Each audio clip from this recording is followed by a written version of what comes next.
भाभी भाभी माँ कहाँ है? मैंने पूरा घर छान मारा, ना ही भैया दिखाई दे रहे हैं, ना ही माँ दिखाई दे रही है। आप जानती हैं क्या भैया और माँ कहाँ गए हैं? क्योंकि आज तो भैया के ऑफिस की छुट्टी है, फिर भी घर में दिखाई नहीं दे रहे हैं। अरे तेरे भाई और तेरी माँ तू जान कहाँ गए? तू तो ऐसे पूछ रही है जैसे मैं तेरी चौकीदार हूं। मुझे तेरे सवालों के जवाब देने के अलावा और कोई दूसरा काम नहीं है क्या? मुझे नहीं मालूम वे लोग कहाँ गए हैं। और तू मेरा ज्यादा दिमाग मत खा, मुझे अपना काम करने दे। और हाँ, सुबह के नाश्ते के सारे बर्तन सिंक में पड़े हैं, उन्हें जल्दी से धोकर रख दे। कहकर सोनम की भाभी माया नहाने के लिए बाथरूम में चली गई। उसने सोनम से यह भी नहीं पूछा कि तू कॉलेज गई थी तो वहां क्या हुआ और इतनी जल्दी कैसे आ गई। दरअसल उस दिन सोनम के बीएड का फाइनल ईयर का रिजल्ट आया था, जिसमें वह अपने कॉलेज में टॉप की थी। उसे उच्च श्रेणी की छात्रा के रूप में नवाजा गया था और कॉलेज की तरफ से 21,000 का इनाम भी दिया गया था, जो प्रतिवर्ष हर टॉपर छात्र छात्रा को दिया जाता था। वही खुशखबरी सोनम अपनी माँ और अपने भाई को सुनाना चाहती थी। वह अपनी भाभी को भी सुनाती, लेकिन उसकी भाभी तो उसके साथ कभी भी सीधे मुंह बात ही नहीं करती थी। इसलिए वह चाहकर भी अपनी भाभी के साथ अपनी खुशी या गम बांट नहीं सकती थी। क्योंकि सोनम की भाभी माया कम पढ़ी लिखी थी, इसलिए वह सोनम की पढ़ाई से जलती थी। क्योंकि उसके पास पड़ोस की कोई ना कोई औरत उसके घर में आ ही जाती और अनजाने में ही सही सोनम की पढ़ाई को लेकर उसके तारीफों के पुल बांध ही देती थी, जो माया को बिल्कुल भी अच्छा नहीं लगता था। अभी सोनम महज 20 साल की ही हो रही थी कि माया अपने पति के कान भरने लगी कि हमें अब सोनम के हाथ पीले कर ही देना चाहिए। क्योंकि लड़कियां जैसे जैसे बड़ी होती जाती हैं कुछ ना कुछ गलत करने लगती हैं। अगर हमें बदनामी से बचना है तो सोनम की शादी हमें जल्दी से जल्दी कर देना चाहिए। क्योंकि माया नहीं चाहती थी कि सोनम कभी भविष्य में उनसे बेहतर जिंदगी जिए। वह चाहती थी कि सोनम हमेशा गरीब भिखारियों की तरह जीवन जिए, हमेशा दूसरों के टुकड़ों पर जिए। वहीं सोनम चाहती थी कि वह पढ़ लिखकर स्वयं के पैरों पर खड़ी हो जाए, स्वाभिमान की रोटी खाए, उसे दूसरों के सामने हाथ न फैलाना पड़े। तभी एक दिन सोनम के भाई ने अपनी माँ उर्मिला जी से कहा, माँ अब सोनम की पढ़ाई भी पूरी हो चुकी है, जवान लड़की को और कितने दिनों तक घर में बैठा कर रखेंगे? कभी ऊंच नीच हुई तो उसका जिम्मेदार कौन होगा? इसलिए मेरी बात मानो, माया ने एक लड़का देख रखा है। वह भले ही कम पढ़ा लिखा है, लेकिन सोनम से शादी करने के लिए वे लोग तैयार हैं। दहेज में उन्हें कुछ नहीं चाहिए। और आप तो जानती ही हैं, अगर दूसरी जगह शादी करेंगे तो लड़के वाले दहेज में मोटी रकम मांगेंगे और हम तो उतना दे नहीं पाएंगे। क्योंकि आप तो अपनी बहू की आदत जानती ही हो, इसीलिए मेरी बात मानो और सोनम को जितनी जल्दी हो सके शादी के लिए मना लो। कहकर मां की बात सुने बिना ही उर्मिला जी का बेटा रजत वहां से चला गया। जब उर्मिला जी ने वह सारी बातें अपनी बेटी सोनम को बताया तो सोनम अपनी आंखों में आंसू लिए बोली कि मां, आप भैया को समझाओ ना, मुझे शादी नहीं करनी। मुझे तो अपने पैरों पर खड़ा होना है। काश कि पापा जिंदा होते तो आज मैं अपने भाई और भाभी पर बोझ नहीं बनती। कम से कम मुझे कुछ करने का मौका तो मिलता। प्लीज मां, सोनम अपनी मां उर्मिला जी से कहती है। उर्मिला जी बोली, बेटा अब मैं क्या ही कर सकती हूं, किस्मत के आगे किसी का जोर नहीं चलता। मैं भी तो तुम्हारे भाई पर ही निर्भर हूं, तो मैं क्या क्या कहूं।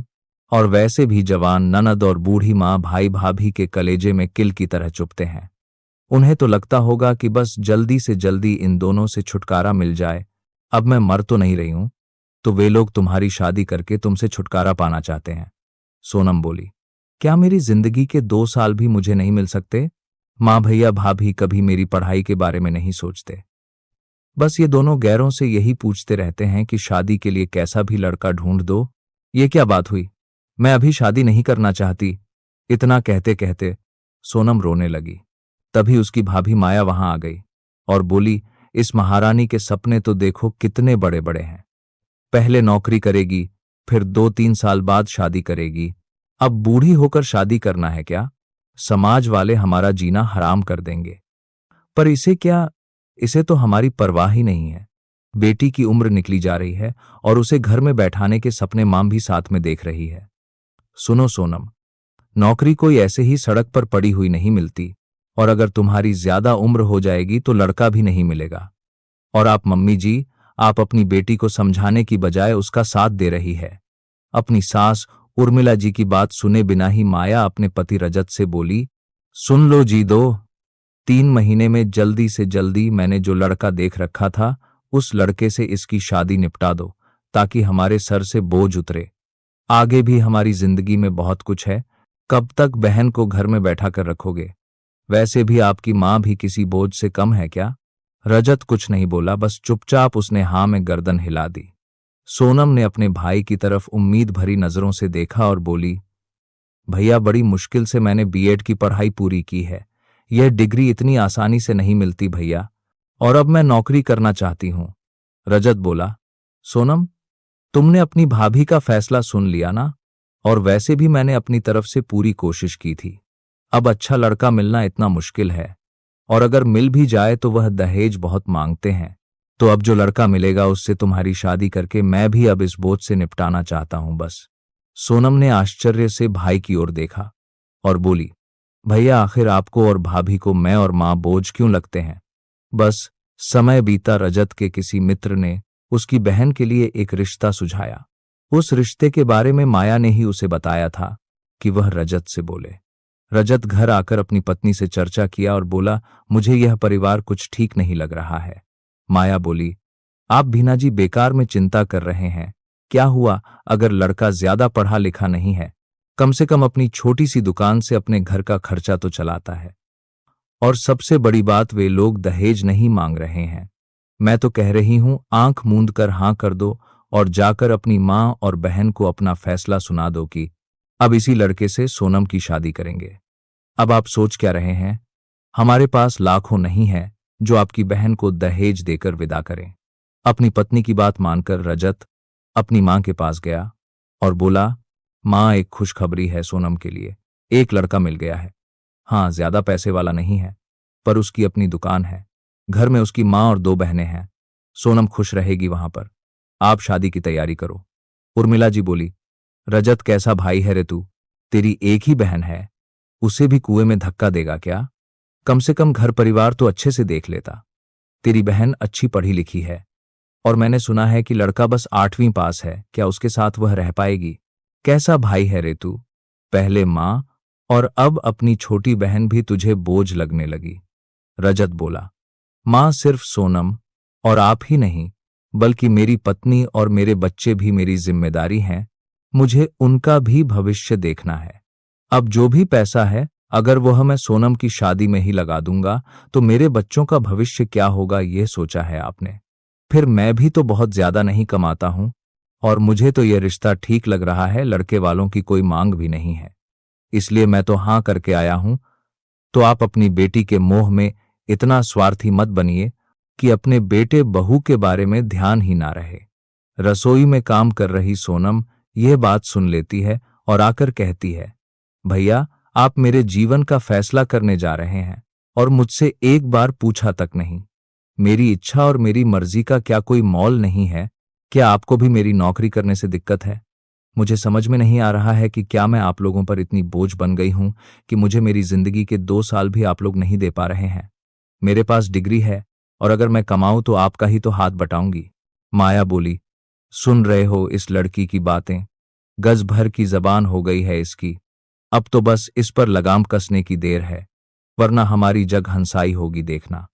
रजत बोला, बस अब कुछ और नहीं कहोगी सोनम तुम?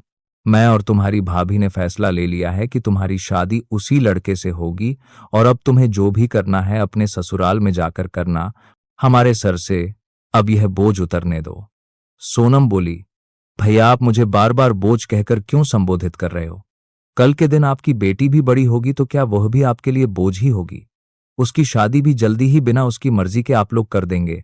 हाँ, कर भी सकते हैं। जो अपनी बहन और मां को बोझ समझे, उसके लिए अपनी बेटी किसी बोझ से कम थोड़ी ना होगी। सोनम कहती रही, पर उसके भैया भाभी बिना कुछ जवाब दिए वहां से चले गए। सच कहा है किसी ने, पिता ना हो और बूढ़ी मां असहाय हो तो एक बहन अपने भाई के लिए बोझ ही होती है। आखिरकार भैया भाभी के दबाव में आकर सोनम ने शादी के लिए हां कर दी, और अपने सपनों को टूटता देख वह उस दिन बहुत रोई, मानो वह घर और घर वाले सभी पराये हो गए हो। पर आखिरकार उसकी शादी मयंक से हो ही गई। सोनम विदा होकर मयंक के घर आई तो देखा वहां का माहौल तो एकदम ही अलग था। घर परिवार में पढ़ाई लिखाई से किसी को कोई लेना देना नहीं था। एक दिन जब सोनम ने सवाल किया तो सासू मां सरला जी बोली, लड़की को ज्यादा पढ़ा लिखा कर क्या करना है, आखिरकार उसे चूल्हा चौका ही तो संभालना है। और तुम भी अपनी ज्ञान की बातें चूल्हे में डालो और घर बार संभालो। वैसे भी हमें तो पढ़ी लिखी बहू चाहिए ही नहीं थी, पर तुम तो हमारे मयंक को पसंद हो सो आ गई, इसलिए हमने भी हां कर दी, वरना लड़कियों की कोई कमी नहीं थी। सरला जी की बात सुनकर सोनम के पैरों तले जमीन खिसक गई। उसकी रही सही उम्मीद थी, अब उसे जाती हुई नजर आ रही थी। अब तक उसे लग रहा था कि कम दहेज लिया है तो यह लोग खुले विचारों के होंगे, और हो सकता है किसी कारण से मयंक की पढ़ाई पूरी नहीं हो पाई होगी। पर यहां का नजारा तो कुछ और ही था। यह तो वही बात हो गई कि आसमान से गिरे और खजूर पर अटके। धीरे धीरे घर की हालत सोनम के सामने आने लगी। एकमात्र उसका पति ही कमाने वाला था। उस घर में 2 ननद और एक सास थी। घर की हालत ज्यादा अच्छी तो नहीं थी, लेकिन सोनम पढ़ी लिखी थी। उसने पहले घर के हालात का पूरा जायजा लिया और अपने हिसाब से चलाने लगी। सास सरल जी जबान की तेज थी, पर अगर कोई प्यार से बात करें तो वह बात को समझती भी थी, और मयंक भी कम ही बोलते थे। धीरे धीरे समय बीतने लगा।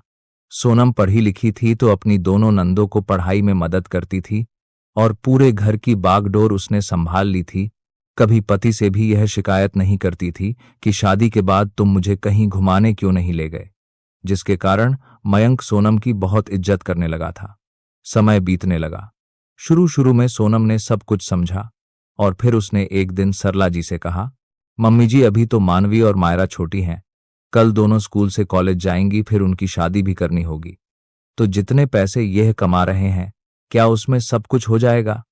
जितनी कमाई इनकी है उसमें तो बड़ी मुश्किल से घर चल पाता है, और भविष्य के लिए कोई सेविंग हो ही नहीं रही है। जिंदगी की गाड़ी अगर एक पहिए पर ही चले तो सोचिए उस एक पहिए पर कितना बोझ बढ़ेगा। वहीं अगर 2 पहियों पर गाड़ी चले तो एक दूसरे का बोझ कम हो जाएगा, और भविष्य के लिए भी पैसे जमा हो जाएंगे। ईश्वर न करें, अगर आपको या इनको कुछ हो गया तो हमारा क्या होगा? सरला जी थोड़ी देर चुप रही और सोचने लगी कि कहीं ना कहीं सोनम की बात सही है। आखिर मयंक भी तो अपनी जिंदगी जी ही नहीं पा रहा है, कोई खुश नहीं है। सरला जी ने कहा, बहू तुम कह तो ठीक रही हो, अब देखो ना, मयंक के पिताजी जब से गए हैं दोनों बहनों, और मेरी जिम्मेदारी इस बेचारे के कंधे पर आ गई है। अब कोई दूसरा बेटा भी तो नहीं है जो हमारा सहारा बने। होता तो घर चलाने में आसानी होती। इतना कहते कहते सरला जी की आंखें भर आई। सोनम बोली, मम्मी जी जरूरी थोड़े ही है कि दूसरा बेटा हो, तभी अपने भाई की मदद करें। और कहाँ लिखा है कि बेटा ही घर चलाता है? बेटी और बहू भी तो घर चला सकती है ना। अब देखो ना, मैंने भी बीएड की डिग्री ली हुई है। आप जानती हैं मुझे भी स्कूल में अच्छी से अच्छी नौकरी मिल सकती है, और मेरी पगार भी बहुत अच्छी होगी। सुबह जाऊंगी और दोपहर तक वापस भी आ जाऊंगी। अच्छा वेतन आएगा तो घर को ही सहारा मिलेगा। मैं चाहती हूं कि मेरी दोनों नन्नद का जीवन संवर जाए, और यह भी अकेले कितना कर पाएंगे, मुझे उनकी हालत देखकर बहुत दुख होता है। सोनम की बात सुनकर सरला जी के दिमाग में धीरे धीरे बात बैठने लगी। उस वक्त वे कुछ नहीं बोल पाई, पर गुस्सा भी नहीं हुई।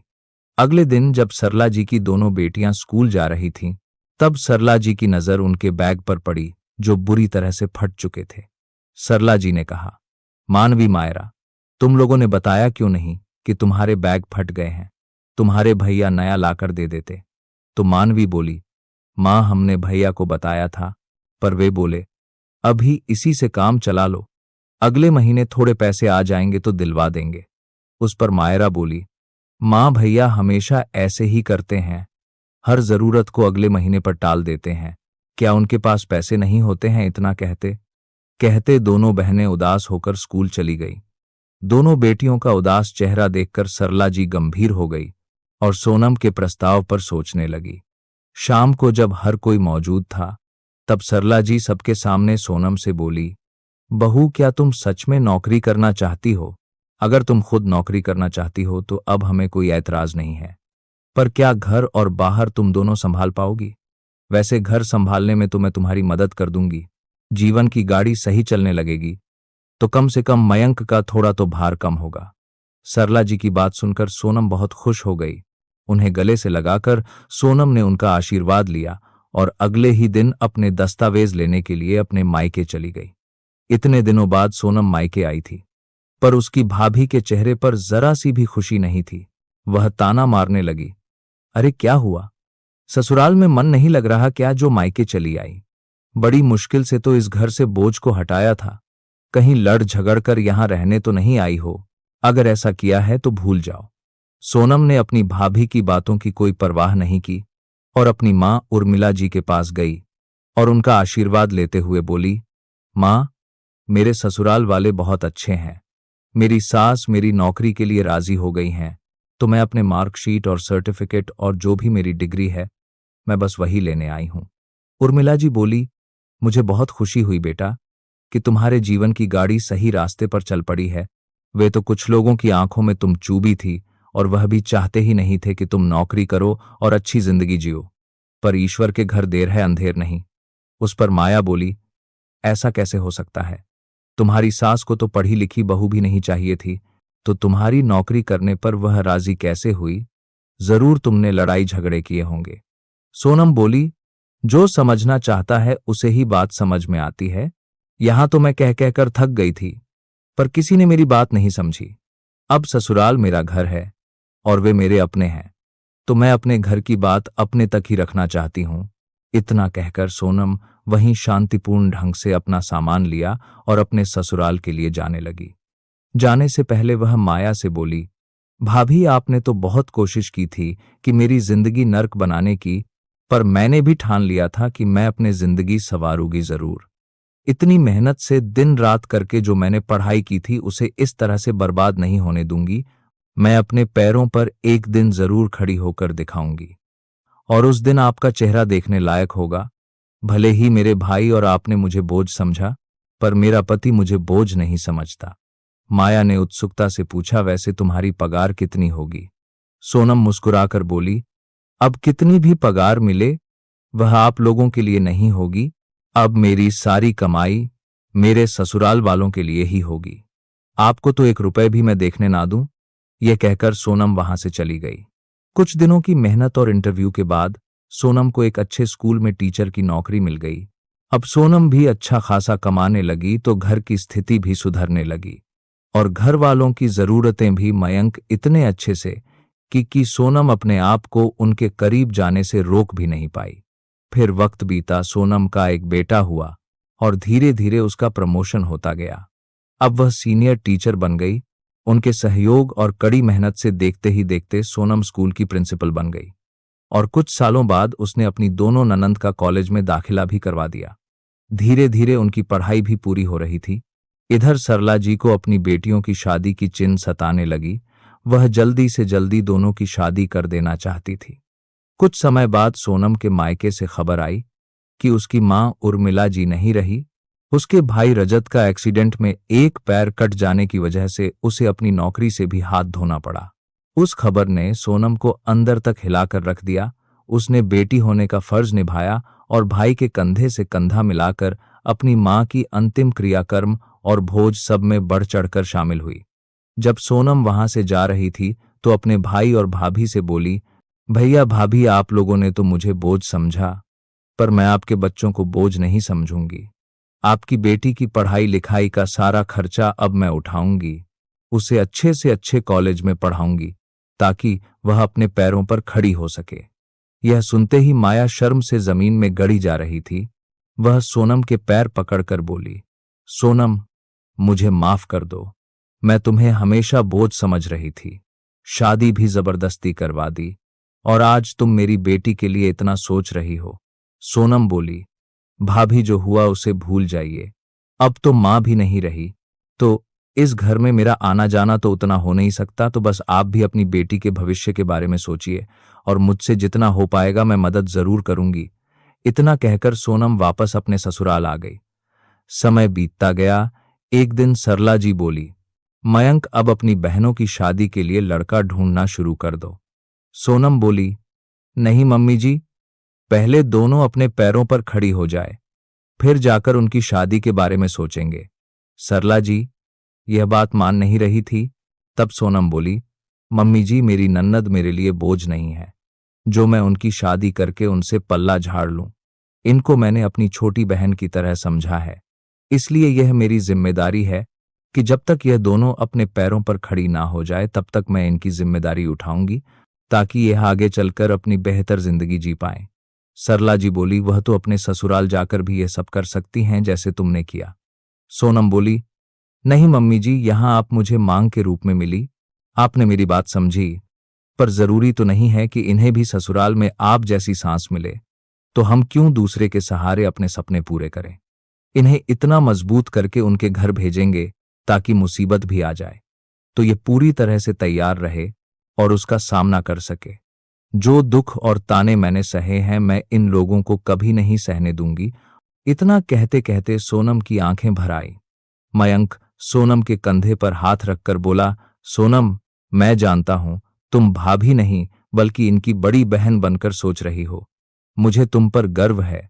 अच्छा हुआ जो तुम मेरे जीवन में आई, तुम ना होती तो मेरे घर की स्थिति क्या से क्या हो जाती, और ऐसी जिंदगी की तो हम लोग कल्पना भी नहीं कर सकते थे, पर सपने देखना तुमने हमें सिखाया है। सरला जी आगे बढ़कर बोली, बहू मैं तो भूल ही गई थी कि तुमने भी अपने जीवन में कितना संघर्ष किया है। चलो ठीक है, अब जैसा तुम और मयंक चाहो वैसा ही होगा। अब जब तुमने अपनी नंदन को अपनी बहनें मान ही लिया है तो तुम इनका भला ही सोचोगी। समय बीता, सोनम ने मानवी और मायरा के साथ साथ अपने भाई की बेटी की जिंदगी भी संवारी। आज उसने एक अच्छी भाभी और बहू होने के साथ साथ एक जिम्मेदार पत्नी होने का फर्ज भी निभाया और समाज को एक नया संदेश दिया कि माँ और बहन किसी पर बोझ नहीं होती। उधर रजत का ठीक से इलाज ना होने के कारण उसका पैर काटना पड़ गया। अब तो रजत चलने फिरने में असमर्थ हो गया, तो काम कैसे करें। काम नहीं करेगा तो अपने परिवार वालों को क्या खिलाएगा। रजत अब सोच सोचकर परेशान होता कि वह ऐसा क्या करें कि उसके परिवार का भरण पोषण कर सके। वहीं माया को अपने द्वारा किए गए एक एक दुर्व्यवहार और एक एक कड़वे शब्द याद आ रहे थे जो उसने अपनी सास और ननंद के लिए बोले थे। वह दिन रात पश्चाताप करती रहती कि काश वह उन दिनों अपनी सास और ननद के साथ अच्छा व्यवहार कर ली होती। जब उसके पास पैसे थे, सुख सुविधा थी, तब तो उसने अपनी सास और ननद को बोझ समझा। अब वो खुद ही बोझ के रूप में हो गई थी, क्योंकि वो इतनी पढ़ी लिखी भी नहीं थी कि उसे कहीं अच्छी नौकरी मिल सके और किसी के घर में नौकरानी वाले काम भी नहीं कर सकती थी, क्योंकि की इज्जत का सवाल था। कुल मिलाकर उसके जीवन में एक तरफ खाई तो दूसरी तरफ गड्ढा, ऐसी स्थिति थी। एक समय तो ऐसा आया कि माया के घर में एक टाइम का खाने का अनाज भी नहीं था, तो उसे मजबूरन सोनम के सामने हाथ फैलाना पड़ा। वह रोती गिड़गिड़ाती सोनम के पास गई और अपनी दयनीय स्थिति के बारे में बताया। सोनम तो उसे एक रुपया भी नहीं देना चाहती थी, लेकिन जिस मयंक को माया ने अनपढ़, गंवार और गरीब भिखारी कहकर उससे सोनम की शादी करवा दी थी, उसी मयंक ने उदारता दिखाते हुए कहा, सोनम, तुम तो कई लाखों भिखारियों की मदद करती रहती हो, तो यह लोग तो फिर भी अपने हैं, दे दो 4 लाख रुपए इन्हें भी। माया अपना सिर नीचे किए शर्म से पानी पानी हो रही थी। वहीं सोनम अपने घर के अंदर गई और 500 की गड्डी से भरा एक बैग लाकर कर अपनी भाभी के मुंह पर दे मारा और कहा, लो भाभी, इन्हीं पैसों के घमंड में आपने मुझे बोझ कहा था ना, चलो आज उस बोझ का कर्ज उतार रही हूं, जाइए और भैया का इलाज करवा लीजिए, और आइंदा से कभी यह मत कहिए कि कोई भी बेटी या मां कभी किसी के ऊपर बोझ होती है। माया ने चुपचाप पैसों का बैग लिया और वहां से चली गई। उसे आज अपने किए पर बहुत पश्चाताप हो रहा था कि काश उसने अपनी ननद की पढ़ाई की कद्र की होती, काश देवी समान अपनी सास की सेवा की होती, तो उसे आज यह दिन ना देखने पड़ते। लेकिन अब पछताए क्या, जब चिड़िया चुग गई खेत। तो दोस्तों, यह थी हमारी आज की कहानी। आज की कहानी के बारे में अपनी राय कमेंट करके जरूर बताइएगा, और यह कहानी आप कहां से सुन और पढ़ रहे हैं, कमेंट करके जरूर बताइए। कहानी पसंद आई हो तो लाइक और शेयर जरूर कीजिएगा। दोस्तों, कहानी को अंत तक सुनने के लिए आपका बहुत बहुत धन्यवाद।